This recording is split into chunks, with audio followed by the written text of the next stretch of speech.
Oi gente, eu sou a Kizzy e esse é o canal Programação Dinâmica. Esse é o nosso terceiro episódio do nosso curso aberto de SQL para análise de dados, em que a gente está aprendendo a utilizar SQL para fazer consultas de recuperação no banco de dados. Se você está chegando nessa série por esse vídeo, eu recomendo que você volte e acompanhe os vídeos anteriores, porque o que a gente vai fazer aqui assume que você já sabe o que aconteceu antes. No último vídeo a gente aprendeu a usar select, from, where, and, or e o distinct. Agora a gente vai aprender a usar algumas outras coisas como between, in, not, like e o order by. A gente está utilizando esse ambiente de dados do Google, né, o Google Cloud e o BigQuery, então você já pode abrir aí. Só que antes da gente aprender algo novo, eu vou dar a resposta do desafio que eu deixei no último vídeo, em que eu te perguntei quais eram as siglas dos partidos que tinham aparecido em pesquisas eleitorais de 2014 para cá. Muita gente acertou a consulta nos comentários, eu gostei muito de ver a interação de vocês. E agora a gente vai fazer essa consulta aqui junto para a gente ver o resultado. Então eu vou manter aqui, né, a consulta que a gente tinha, vou botar Select Distinct, eu quero as siglas de partido distintas da nossa tabela, onde o ano ele é maior ou igual a 2014, vou tirar o nosso limite aqui. Então eu quero saber partidos que estiveram em pesquisas eleitorais de 2014 para cá. Ó, aqui ele nos retornou 51 incidências, só que ó, tem o N/A aqui e tem esse cara sem partido, que eu não quero, né? Então eu poderia, por exemplo, adicionar aqui que sigla do partido tem que ser diferente, exclamação igual, N/A, e também diferente de sem partido. E aí sim ele tirou, né, 2 elementos, deu pra ver, porque agora são 49. Isso aqui já nos leva para o próximo elemento, né, que a gente vai adicionar no nosso conhecimento, que é o order by. Para quem está acostumado com programação, com Excel, né, com a ideia de ordenar um resultado, é bem simples, porque a gente está indicando que a gente quer que ele ordene a consulta. Em que a gente passa aqui seguido desse campo order by é um campo, né? O campo que a gente quer que ele utilize para a ordenação do resultado. Como a gente selecionou aqui só o campo sigla do partido, a gente só tem a opção de ordenar pela sigla do partido. E o que vai acontecer?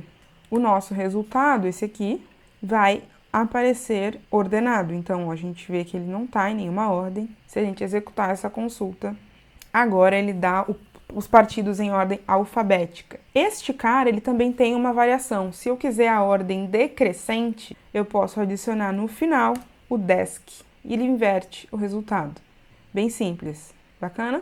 Aprendemos, então, a usar a ordenação. Tem como a gente ordenar por mais de um campo. Então, se a gente estiver selecionando aqui, né, vários atributos, a gente pode ir adicionando a ordem. Então, eu quero que ele ordene primeiro um atributo, depois outro, em seguida outro. É assim que a gente faz para usar o order by. Uma outra coisa que a gente pode aprender aqui é utilizar o not. Então, por exemplo, ao invés de eu dizer que eu quero que a sigla do partido seja diferente de N/A, eu posso dizer que ela não é and not sigla igual a N/A. Ao invés de e diferente, eu boto and not. Eu vou tirar, né, o nosso order by aqui.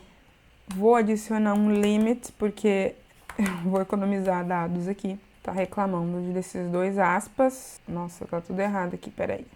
Na verdade, né, o certo era eu fazer isso aqui. Eu vou eliminar esses caras aqui, vou rodar sem aquela condição. Aí a gente vai ver os resultados. Deram 51 opções, o N/A tá aqui. Agora sim, eu adiciono onde ano maior do que 2014 e not, ou seja, vai negar o que eu disser a partir daqui. Sigla, partido, igual, N/A.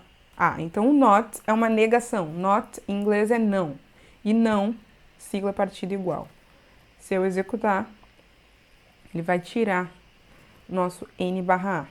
Então eu não quero as linhas em que a sigla do partido é N/A. Aprendemos então not, order by até aqui. Se você está gostando desse curso, se você quer deixar uma sugestão, comenta aqui embaixo utilizando a hashtag SQL.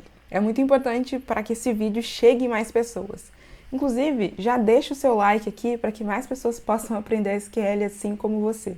Agora a gente vai utilizar dois comandos que nos ajudam a lidar com campos numéricos. Ao invés de ter aqui ano maior ou igual a 2014, a gente poderia ter ano maior ou igual a 2014 e ano menor ou igual a 2020. Aqui a gente vai ter então o quê? Partidos que estão em pesquisas eleitorais, porque essa é a nossa base de dados de pesquisas eleitorais, entre 2014 e 2020. Existe uma outra forma de fazer essa mesma consulta, que é utilizando o between. E aí, a gente adapta para ano, between 2014 e 2020. Fica assim. É uma forma de simplificar a mesma consulta. Então, o resultado tem que ser o mesmo. Então, isso aqui é para a gente lidar com um campo que tem essa ideia de estar dentro de um intervalo. Um número, né, pode estar entre 2014 e 2020. Tem um outro operador também que nos ajuda a simplificar as nossas consultas, que é o in. E esse serve tanto para campos numéricos quanto para campos não numéricos. Com o in, a gente precisa especificar exatamente quais são os valores que a gente quer que ele considere. Então, se eu quiser sigla de partido, onde o ano é 2000 ou 2014 ou 2018, por exemplo. Aqui eu passei 3 opções de valores para ele, ele vai pegar todas as linhas em que o ano é uma dessas opções. Qual que é o interessante? É porque a gente também consegue fazer a mesma coisa para um campo não numérico. Então, a gente pode querer sigla UF in SP Bahia, estou inventando, né, gente? E Espírito Santo, por exemplo. E ele nos dá o resultado da consulta. Então, a gente tem um campo, né, que nos permite passar ali um subconjunto de valores e ele seleciona para todos aqueles valores as informações que a gente pediu na nossa consulta. Isso é uma forma de fazer uma variação daquela consulta que a gente tinha feito na aula anterior. A gente tinha feito uma seleção das linhas das pesquisas, né, feitas por Instituto, Datafolha e Ibope.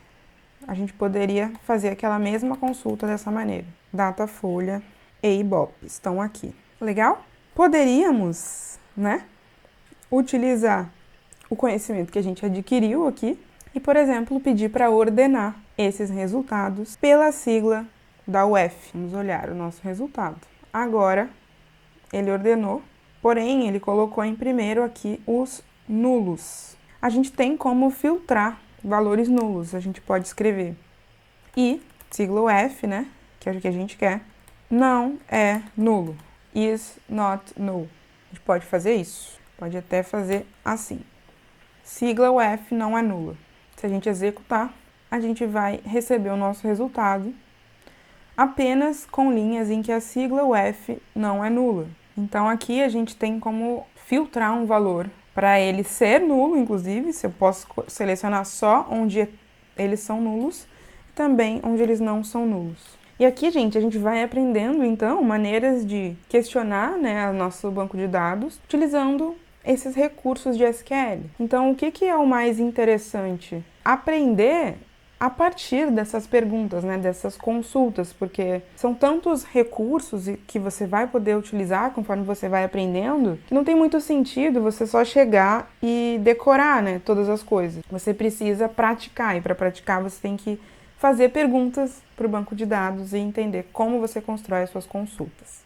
Para fechar aqui o nosso vídeo, a gente vai aprender mais um tipo de instrução, que é para a gente utilizar com campos não numéricos, campos que são palavras, né? Conjuntos de caracteres. E esse é legal porque a gente já fez aqui, por exemplo, algo do tipo selecionar um campo não numérico sendo igual a alguma coisa. Então, por exemplo, selecionar partido igual a PT. Isso a gente consegue fazer, a gente já aprendeu que consegue fazer. Só que se ao invés de a gente estar selecionando PT, a gente quiser selecionar todos os partidos que começam com P, a gente pode usar esse símbolo aqui de porcentagem para isso. E ao invés do igual, porque não vai ter algo igual a isso, a gente vai utilizar um cara que é o like, que em inglês seria como, né? Sigla do partido como. E aí ele vai procurar algo semelhante. Então é algo que começa com P e depois vem qualquer coisa. E aí ele vai nos retornar uma lista de tudo que é sigla de partido que começa com P e só com P. Olha que interessante. A gente poderia procurar partidos que têm a letra B, por exemplo. Tem alguma coisa, B alguma coisa. Vamos ver o que ele vai retornar. Brasil, FFB, MDB, todos os partidos que têm a letra B. Interessante, né?